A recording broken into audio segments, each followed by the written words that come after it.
జై rebel star Prabhas fans అయితే మాకైతే బిర్యానీ పెట్టారు బ్రో, మామూలు బిర్యానీ కాదు, ఫుల్ మీల్స్ పెట్టేశాడు.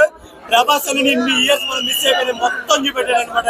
ఏమి ఒక్క స్టెప్ కోసం ఓ బాహుబలి దగ్గర నుండి మొన్న వచ్చిన కల్కి వరకు ఒక స్టెప్ కోసం చూసాం. అలాంటిది swing dance, break dance, disco dance అన్ని డాన్స్ చేసేసాడు అనమాట. ముగ్గురు హీరోలు చూస్తాంటే కళ్ళు పండగ ఇచ్చింది. ప్రభాస్ ఎందుకు ఇక మ్యారేజ్ తోటి అవసరమే లేదు, ఇందులో అన్ని జరిగిపోయాయి ఆల్రెడీ మూవీలో. చాలా చాలా అసలు హీరోలు చూస్తాను పిచ్చిపోయింది నాకైతే.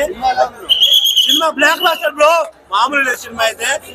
ప్రభాస్ గారి కెరీర్ లో బిగ్గెస్ట్ బ్లాక్ బాస్టర్ మూవీ ఏదంటే ఇది.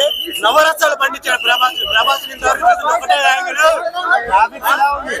ఫైట్స్ అయితే పీక్స్ బ్రో, మామూలు క్రోకోడైల్ కొడతాడు, బండకే చూసి కొడతాడు. మామూలు ఆ కట్అవుట్ తోటి క్రోకోడైల్ కట్అవుట్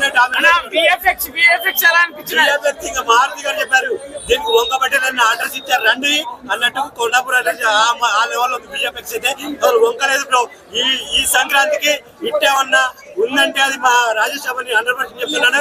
వాళ్ళు టాలీవుడ్ గారు ప్యాన్ ఇండియా లెవెల్లో సంక్రాంతి విన్నర్ మా రాజేష్ లాగని ఎవరు చెప్పారు? ఒళ్ళు చూడాలి లోపల చెప్తుంది.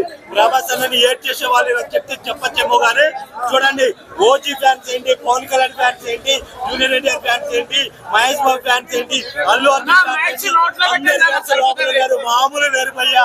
అసలు ఇంత జనాదరణ వస్తుందని నేను అసలు ఎక్స్పెక్ట్ చేయలేదు. కలెక్షన్స్ ఆల్రెడీ 400-300 కోట్లు దాటిపోతా ఉంది.